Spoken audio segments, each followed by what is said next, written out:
Hey everyone, hi, welcome back to my channel. I'm Shelly and today I'm going to be talking through what I'm going to be reading in May while I put some makeup on my face and get ready for the day. I usually do this type of video when I am wrapping up what I read because there's more to talk about. But May has an interesting event. I figured out a couple of things with my TBR that I would like to share. And yeah, mostly I'm hoping that this will be relaxing, chit chat, and like grab a cup of tea. Let's talk about the books we want to read and let's see how our plans have been shaking out for this year so far. So yeah, so if that sounds good to you, then hi, I'm Shelly. I love books and reading and I really love the BookTube community. I joined about 10 months ago and I have just been loving everything BookTube related. And so if you enjoy also this BookTube community, but if you love books and reading, then I would really encourage you to subscribe. And otherwise, let's just jump into the video. Okay, so the first thing I'm going to do is put in earrings. And then the first event I would like to talk about is May of the Moderns. Now, May of the Moderns, I was approached by one of my friends, Elisabeth. She has a channel. She's from Bookins and Books. And she told me that the Margaret, well, Elisabeth is more on top of it than I am. And she was telling me that the Margaret Pennard is putting on May of the Moderns. And so we're going to be focusing on books published from 1901 to about 1945. And what I love about readathons or events, especially when it has to do with either a theme or a date range, is that it gives me, well, really most readathons, if it has a strong concept of any kind, it gives me the lens to a new lens to look at my shelves, a new lens in which to look at my shelves. Oh my goodness, language. And so, you know, I hear about May of the Moderns and then I get the dates in mind, 1901 to 1945. And then immediately, because I'm no date time period expert, I still have to look at my shelves and open up the pages to the copyright date. And so here I am, you know, over the next day or so, or even a couple of days, I'm kind of pulling things off my shelves and looking at them to see if they fit the time period. And then I sort of hold it and wonder, do I want to read this? Is this something I want to commit to? Is it something I might want to read? And I kind of, you know, carry it around with me and see what that feels like. By the way, I am a mood reader, if you couldn't tell.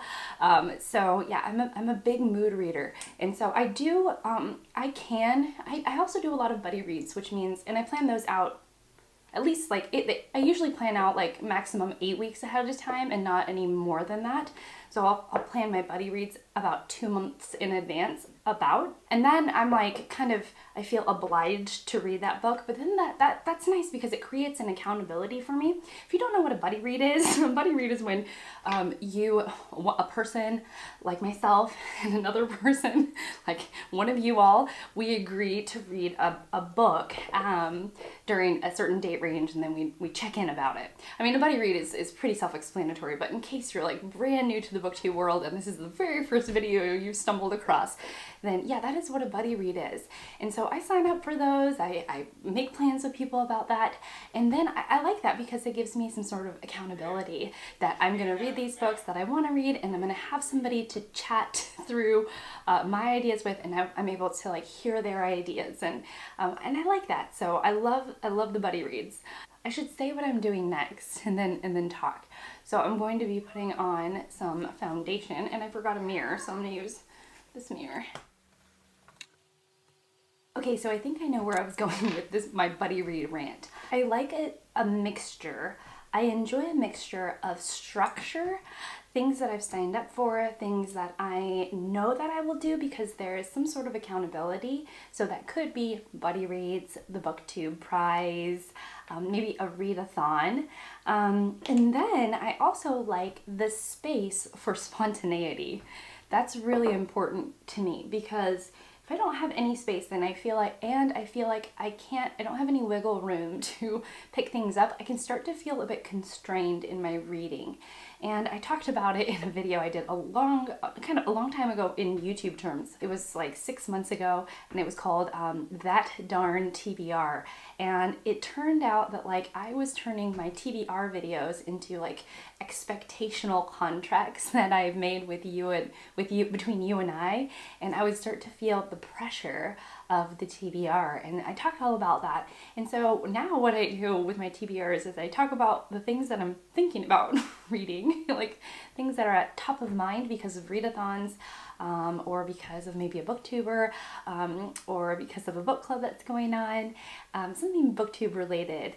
And then I also share like what I've committed myself to reading, and that seems to be the best of both worlds for a TBR video, unless you caught this one, and then this one is particularly chatty. So let me do my next step in my makeup routine, and then I'll talk with you about what I'm going to be reading for May of the Moderns, which is so exciting. Okay, so I think what I'm going to do is I'm going to conceal, and then I'm going to put some concealer on, and then I'm going to prep my eyeballs, and then as I'm doing my eye makeup, I'll talk about May of the Moderns. Okay, that's my plan. Now I have to decide what I want to put on my eyes. So I have this gorgeous little palette that is full of colors and just absolutely, like I don't own a lot of eyeshadow, but I bought this maybe a year ago and I just love it. It just has unlocked my little the creative part in my heart that I like to keep, that I like to foster, and it's just been a lot of fun. Okay, let's talk May of the Moderns, and then I'll figure out what I want to do on my eyes. So as I mentioned, Elisabeth from Bookends and Books, she's got a wonderful channel, and I'll leave her linked down below. But her and I wanted to read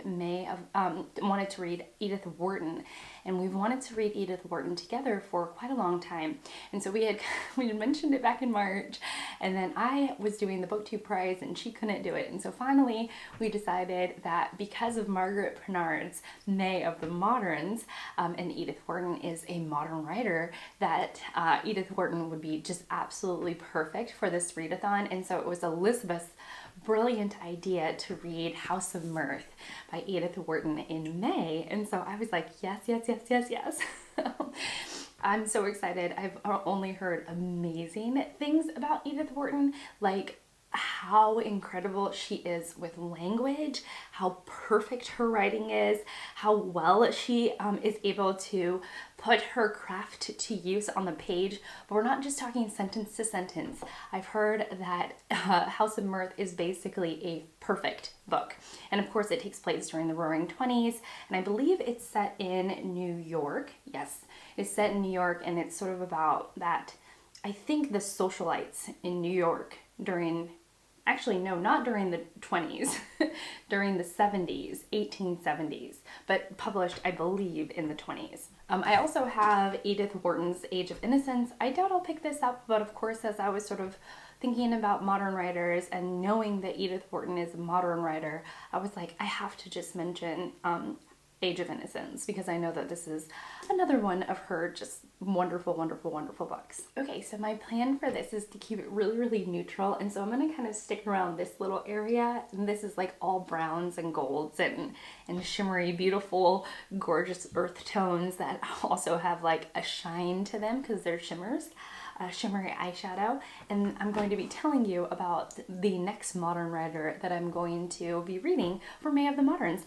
And this happened again, a bit of happenstance. I planned this buddy read and then retrospectively realized that it fell within the May of the Moderns timeline, and so I was like, yes, yes, yes, I'm winning here. And that is Virginia Woolf. Virginia Woolf is a modernist writer. She, I think, is somebody who defined the movement. And so to the Lighthouse, it was one of my books, 22 Classics in 2022, and it fits perfectly with this readathon, and I already had set up to buddy read it, so I'm very, very excited to get to this one. Okay, I'm going to start my eyes, so give me a moment. So I met Virginia Woolf on the page last year, and she blew my mind. I read Mrs. Dalloway, and I didn't realize that Virginia Woolf was playing around with that stream of consciousness writing the same time, or around the same time as Marcel Proust and other stream of consciousness writers, who, like James Joyce, that's what I'm thinking of. And she was kind of playing around with that technique at the same time as those two writers, who I think are very much known for that sort of stream of consciousness writing. And I really, really enjoyed Woolf. I found her very accessible. I liked the brevity of Mrs. Dalloway, and I thought it was fabulous. The book was fabulous. And so then this year I went on to read A Room of One's Own, which I had thought about rereading from May of the Moderns, but again, we're just gonna have to see how that shakes out. And recently I hauled Virginia Woolf, A Writer's Diary, which I'm sure these diary entries actually will take place during the modern period. Give me a moment and I'll figure that out. Yeah, 1919, 1928, 1937. So absolutely, this is like the modernist period summed up in a diary. So yeah, so I could definitely read this, or at least start it or pick it up or dip in and out for May of the Moderns. That would be really exciting. Okay, I'm gonna see, give me a moment, I'm gonna see what I'm doing next.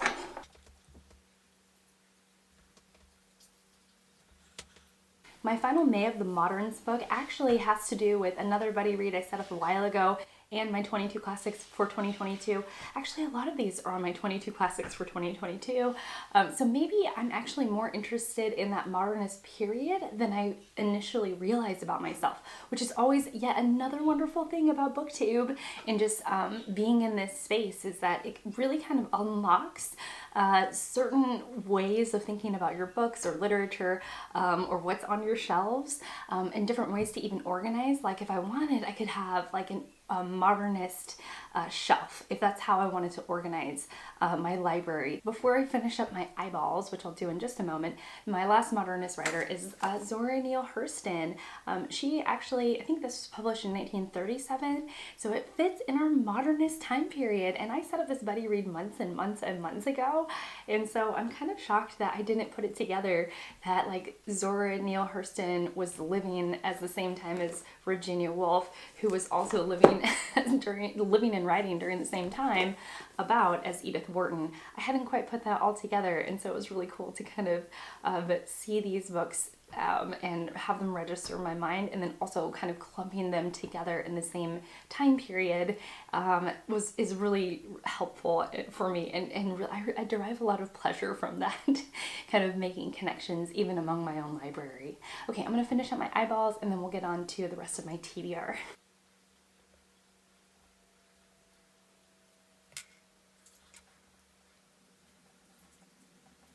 I'm going to give my face a tiny bit of color, and I'm gonna use this color to do that. This is a Revlon color. I try and get like the most sort of browny colors as possible, so that's what this is.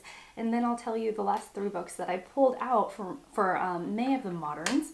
I want to say March of the Moderns, because I think it used to be March of the Moderns, but now it's May of the Moderns. Anyhow, so, a final Edith Wharton.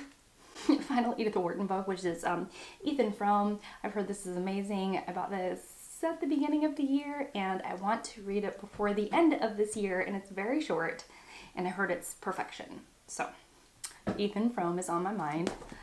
I also have a play, which is Saint Joan by Bernard Shaw, and this was a modernist play, so I thought that would be kind of like a different format to dig into. I don't have any other plays, and so this might be one that I want to pick up.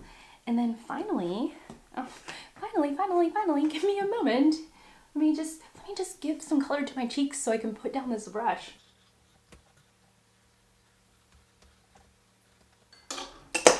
Okay, I left you on a cliffhanger. Okay, finally, I'm thinking about Damon by Herman Hesse. I'm thinking about, I think it's Demian by Herman Hesse. Okay, so Demian, I'm thinking about Demian because Jennifer Brooks recently read this. I think this is what kind of helped her get out of her reading slump, and she said it was amazing, like one of her favorite books of all time. If I am quoting her correctly, Jennifer, please correct me in the comments if I am misquoting you. But then I was like, Herman Hesse, I was like, I know that writer. We have this on our shelves. This is my husband's book. But then I was like, if Jennifer likes it, I think I will like this as well. I also opened it up and like saw the first page and I was like, that looks like maybe a book for me. So yeah, so this is, and it was written or published in 1925, so definitely within the modernist time period. So I was like, yes, please, maybe I'll read this. So yeah, anyhow, there's Herman Hesse. So I have 2 more books to talk about, and give me a second. I'm going to finish up my little cheeky cheeks, and then I'll be right back. Let me just do my eyebrows. I promise. The last 2 books will be totally worth it, y'all. Okay, the last 2 books will be totally worth it. Give me one moment. I'm gonna finish my eyebrows up. Look, do you all see these? These eyebrows need some filling in. Okay, they need a little filling in, and then I'm coming back to talk about my final 2 books. Okay, so my final 2 books are Walter Stegner's The Angle of Repose. I'm doing this as a buddy read with a friend of mine, and I cannot wait. I actually need to check in with this friend. Friend, if you are watching, let me know if there's a schedule for this. Y'all, I'm really not that organized. But anyways, I hauled this just a few weeks ago. I think it was a few weeks ago, and basically everybody in my comments who had read this said that it was one of the most amazing, beautiful, gorgeous, absolutely stunning reads that they've ever read. A lot of people said that they read it twice. Basically, anybody who had read this had wonderful things to say about it, and they especially praised the gorgeousness of Stegner's writing. And so I was like, yes, please. I love gorgeous writing. I love to eat that up, and so I'm ready to devour Angle of Repose. And also, I think it was Fraser, of Fraser Simon Springboard, thought he was like, that name, y'all. And I was like, yes, that name, Angle of Repose. Okay, I'm sorry, I'm gonna stop. I can already tell that I'm going into this with high expectations. That's what I can tell so far. Okay, and the last book is a book that is with my dear friend Sandy. She is running a book club called the 1001 Book Club, and she's basing it off of the 1001 Books You Must Read Before You Die list. Her and I share a passion for lists. Sandy is amazing. If you don't follow Sandy, you're really missing out. She's just so much fun. And her book club pick for May is Wild Swans, and so I'm definitely going to be reading Wild Swans this month. I'm excited. It's a little bit of a chunkster, but from what I've heard from basically, again, another high praise from every single person who has read this, they say that this is it. This is the book by this author. This is the best book by this author, and yeah, it's amazing. And I think this book in particular is still banned in China today.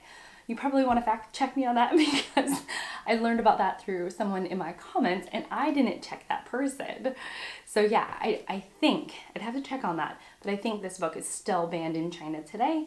But yeah, I thought that was really interesting. Let me do my lips and then I'll kind of do maybe an outro, maybe kind of round it up, see if I have any other thoughts. So give me one moment. I'm going for the nudie one, the kind of like, yeah, the lighter in color one. I don't want too much going on. So let me put this on, and yeah. All right, I'm done with the last little finishing touches. Now what I'm going to do today is probably going to be playing Legos with my children. We are going to be maybe reading some books. Maybe I'll edit this video today. I'll probably be reading, spending some time outside. So why I got all this glammed up, I don't know, but I do love getting ready. So yeah, that is it. I'm excited. I have great month of reading ahead. I'm wondering if the modernist time period was like the golden age of writing. What is your relationship with the modernist time period? If you have one, do you have a favorite modernist book? I know that the books that I talked about aren't even the tip of the iceberg, but I would love to know from you. And mostly I'm just loving that I got ready, loving that I talked books with you. I always love your feedback, your comments, questions. Yeah, it's always just a lot of fun. Thank you just so much for being here. Thank you so much for watching. I really appreciate it. And I will see you all in my next one. Bye, guys.